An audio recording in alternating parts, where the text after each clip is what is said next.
Hello, everyone. Happy Friday. This is Macabre Matty here with the first installment of Martial Arts Month. Yes, that's right. We are playing with puns over here.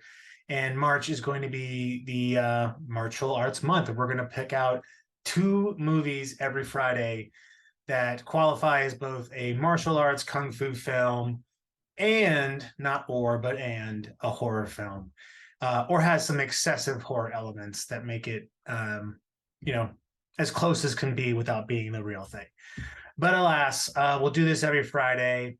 And since it is Friday, cheers to all you if you're indulging. If you're not, cheers to you anyway. This is a BrewDog Elvis juice brewed here in Ohio. But let's get started with our first film. It's going to be from Japan versus, I'm not sure how many people have actually heard of this movie. It's a fantastic movie. Fond memories of ordering it long before the internet, having to wait for it to arrive in the mail, hoping it would. Released in 2000, directed by Ryuhei Kitamura, who you might know the name from a handful of action films he's done, as well as one we'll talk about in just a moment. But this is starring Tak Sakaguchi, Hideo Sakai, Chieko Misaka, and Kenji Matsuda. And the synopsis is a group of ruthless gangsters, an unknown woman, and an escaped convict have met in the Forest of Resurrection, which is the 444th portal to the other side of hell in this case. And their troubles start when those once killed and buried in the forest start to come back from the dead. So kind of sounds a little bit like Fulci meets Escape from Prison movie mixed with Dawn of the Dead. And if you were thinking that, you're right. But why is this movie fucking outstanding is because it's got everything you would ever possibly want from most movies. It's got Yakuzas, it's got samurais, it's got zombies. There's like an FBI possible linkage here.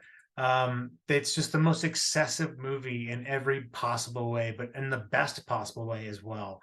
It's very much in the tradition of like the samurai films from the 60s and 70s, where you have these amazing just kind of fountains of blood that just emerge from dismembered limbs. And it is pretty ambitious what Ryuhei Kitamura is trying to do with this movie. I mean, he's setting up a very big world in which there are literally 666 gates to hell, and Japan has one of them.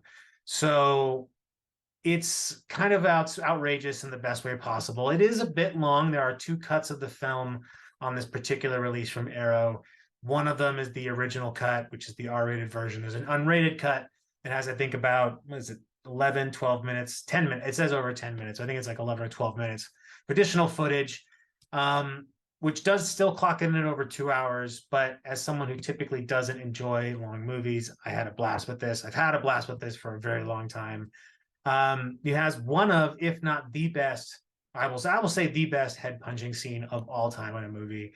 Not just the way it's done, but also the way the camera angle particularly kind of shows the follow through. It's just filled with all kinds of really neat technical tricks. And I would love for Ryuhei Kitamura or somebody to do a sequel to this, bring it back in some way, because the time is now. This kind of batshit crazy kitchen sink type of movie would work in every possible way. And it's absolutely bloody violent. Like if you like Peter Jackson's Dead Alive or Brain Dead, if you're into the uber gore stuff, I mean, there's just so much to have fun with here. But it's also not trying to really get to you as much as it's just trying to have a good time.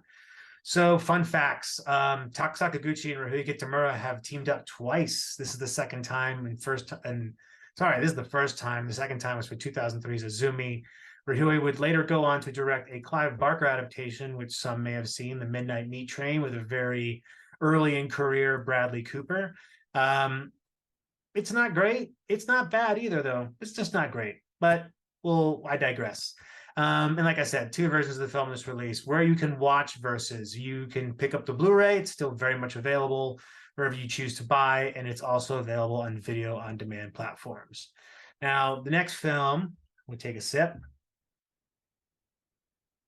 And I don't get any money for BrewDog because, as you all probably know, if anyone's watching this, no one watches this. But Yeah, it's pretty good shit. So this is probably the most well-known movie I'm going to cover. Maybe one of the most well-known. I don't know. That's a pretty generic thing to say. I'll just say this is definitely one of the more famous and well-known martial arts gore fests out there. And this is RIKI-OH, the story of Ricky. This is directed by Ngai, Choi Lam. It was released in 1991, and it stars Su Wong Fan, Mei Sheng Fan, Kai Ku Ho, and Yukari Oshima. The synopsis for RIKI-OH is RIKI-OH, titular character here, a young man who has superhuman strength, is incarcerated in a private prison, as you do, where inmates are treated like slaves. Well, I guess. And seems to be the case in this country, at least. And he is forced to use his unstoppable form of martial arts to destroy the corrupt officials and their lackeys. So yeah, RIKI-OH is pretty amazing in every possible way. If you haven't heard of this movie, you've probably heard of this movie because it's been used and referred to in so many different ways. It's arguably just one of the most audacious films because it was one of the first Category 3 films to ever appear in Hong Kong. And while this is based on a Japanese manga, which I've never read, it is a Hong Kong production. So, clearly there is sharing of ideals and also an amazing interpretation of what I'm sure is probably just as absurd and violent of manga. And what does RIKI-OH have? I mean, it's got, again, I hate to be redundant, but it's got really everything you might want if you're looking for an all-out action fest. Gangsters, you've got prison fighting, lots of fighting. You've got opium smuggling. You've got superhuman strength. You've got a graveyard where Ricky just blows through these boulders like they're nothing. I mean, it's amazing. There's bodies, there's limbs exploding almost every 5 minutes. The violence is just unhinged in the best possible way, in a cartoonish way as well. I would say, kind of, while it is a bit gross in parts, it doesn't really make me, it wouldn't make anyone squeam. It's meant to be like, it's kind of funny. Endlessly entertaining, some of the wackiest performances, easily one of the two strangest antagonists of all time, as just Warden and Fatso. And some highlights really would be that this guy disembowels himself, and I'm gonna. And it's funny, when I was trying to think of highlights for this movie, I was like, man, you don't want to spoil everything for him. But the reality is, I can give you the next however many of these, and there's still like a million more in here. That's a lot, but like there's a lot more in there. So a guy disembowels himself and then tries to strangle Ricky with his own intestines. Fatso, one eye, keeps his one eye, he keeps mints that he offers to people. Has the second best head punching scene of all time. Probably the best fist to fist exploding scene of all time, and probably ever will be. So I think that might go down in history with it. And then I want to say that as I was thinking about this movie and watching it again, it reminded me that Craig Zahler pretty much ripped it off for Brawl and Cell Block 99, albeit this is a much more grounded version of RIKI-OH. It's pretty much the same premise where Vince Vaughn is wrongly imprisoned and needs to get his vengeance, but he has to fight a series of bosses through the prison along the way to do so. So I have never heard Craig Zahler talk about this. I don't even know if this doesn't even have it's got a Q&A, so maybe I'll listen to it.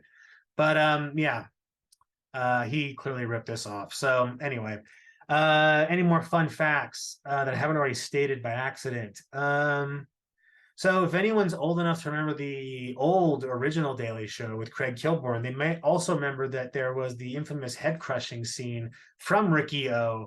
I think that was used at the moment or the end of the show or various particular points. I remember it being a running gag. And if you know who Craig Kilborn is, you're probably my age or older. And if you know he was on the Daily Show, same rules apply. And there was an unofficial sequel to RIKI-OH in 2005, but it's never been released outside of Hong Kong. Now, the only way you can watch RIKI-OH in the US is if you buy the 88 Films Blu-ray. But the caveat is it's not region free. So you need a region-free player to play this, because the disc itself is region locked. And you could probably find it on YouTube. You might find it some other streaming services. I couldn't find it on any that I just did a quick Google search for, but I'm lazy, so who knows how fucking long I looked. But anyway, those are the first two.